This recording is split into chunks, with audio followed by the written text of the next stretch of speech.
ഇപ്പൊ ഈ സ്റ്റാർ സിംഗറിലേക്ക് വരാനുള്ള ഒരു സാഹചര്യം എങ്ങനെയായിരുന്നു? സ്റ്റാർ സിംഗറിലേക്ക് വരാൻ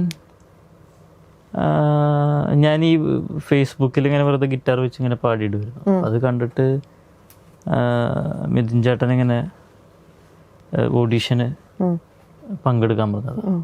ഞാൻ ആദ്യം ഞാനിങ്ങനെ എനിക്ക് മൊത്തത്തിലൊരു ഞാൻ അങ്ങനെ ചിന്തിച്ചിട്ടില്ല റിയാലിറ്റി ഷോ വരണം. അപ്പോൾ പോയി. അങ്ങനെയാണ് ഓഡീഷൻ ഫസ്റ്റ് പാടിയ പാട്ട് ഏതായിരുന്നു അവിടെ? പക്ഷെ അത് ഓർമ്മയില്ല. അങ്ങനെ സംസാരിച്ച് പാടിപ്പിച്ച് അങ്ങനെ. പണ്ടൊക്കെ സ്റ്റാർ സിംഗേഴ്സ് ഒക്കെ പറയുമ്പോൾ കാസറ്റ് ഒക്കെ റെക്കോർഡ് ചെയ്തിട്ട് അയച്ചു കൊടുക്കലൊക്കെ ആയിരുന്നു ഫസ്റ്റ്. ഇപ്പൊ അങ്ങനെയല്ല. ഇപ്പൊ നമ്മുടെ എന്തെങ്കിലുമൊക്കെ ഒരു സോഷ്യൽ മീഡിയ അതിന് അല്ല, ഇപ്പൊ നമ്മുടെ അങ്ങനെ തന്നെയാണ് ഫസ്റ്റ് അതിന്റെ ഒരു പ്രോസസ്സ്. മെയിൽ ചെയ്ത് കൊടുക്കുക വീഡിയോ, അതാണ്. കൂടാതെ ഒരു കാണുന്നുണ്ടെങ്കിൽ ഇപ്പോഴും മെയിൽ ചെയ്ത് കൊടുക്കുന്നുണ്ട് വീഡിയോ. ഉണ്ട്. കാരണം ഇപ്പൊ എല്ലാവരെയും സോഷ്യൽ മീഡിയ എടുക്കാൻ പറ്റില്ലല്ലോ. സോഷ്യൽ മീഡിയയിൽ അവർ കാണുകയാണെങ്കിൽ ഓഡീഷന് വിളിക്കും. അതായത് ജസ്റ്റ് പറയും ഓഡീഷന് പങ്കെടുക്കാം എന്നുള്ളത്.